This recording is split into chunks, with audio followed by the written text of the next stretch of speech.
I just finished watching every pre-fight press conference and media day for UFC 302 this weekend, and today, guys, I wanted to take a few fighters, and timestamps are there if you'd like to skip to any part of the video, by the way. I wanted to take a few fighters and kind of analyze their headspaces, perhaps from a betting perspective, where they're at, how's their training going, is there anything that we can take away from breaking down these fights? Hello, everybody, and welcome back to another video. If you are new here, my name is Kyle. I am your guy with many YouTube channels. I want to start off with Kevin Holland. If you guys have been following the channel, you might know that I have been very disappointed with Kevin Holland as of recent, and a lot of people who are fans of Kevin Holland probably are disappointed in him because at this point in his career, he seems like he's showing up for checks. He's showing up looking like he's just there for a sparring match, doesn't care whether he wins or loses, and that's why in a favorable matchup for Kevin Holland, I think that he could beat his opponent, but I am not going to bet on him. I actually picked against him. So there's one thing that really stood out to me, and it could be nothing, okay? It honestly could be nothing, but it sure as hell would explain these performances he's been having.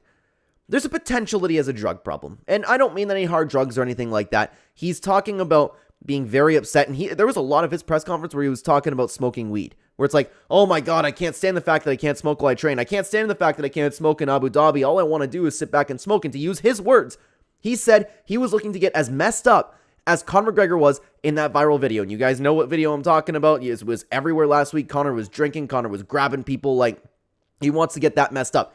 He was even talking about even when knocking people out, he's like, yeah, I'm gonna smoke that dude like a blunt, you know?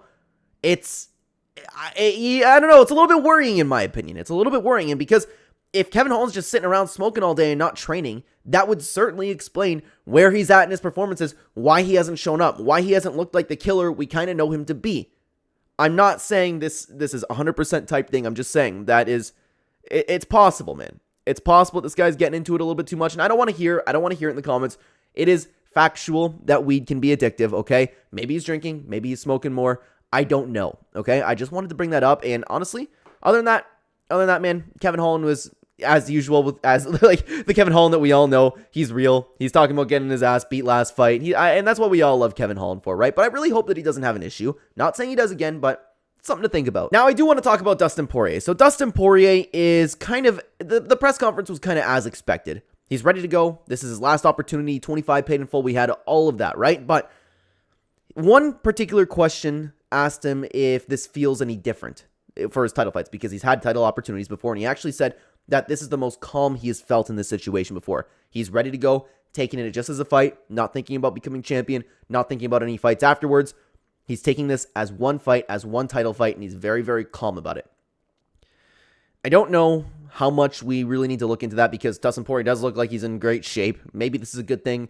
Maybe he needs to be a little bit more hungry. I don't know. I don't think there's anything in particular to take away from that from my perspective. I'd love to know what you guys think about that down below. But the other thing is, and this is something that we all knew, right? Dustin Poirier is mentally checked out. He's ready to go. He's ready to retire, okay?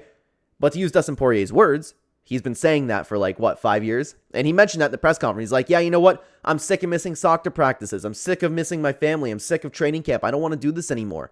But then when I'm out of camp, when I had my surgery, I miss fighting. I want to scratch that itch. I'm addicted to fighting, he was saying. But other than that, but it's entirely accurate, man. Dustin Poirier has been checked out for a long time, so is this something to even take into consideration? It seems to me that he's more checked out and wants to retire more than we've seen him before.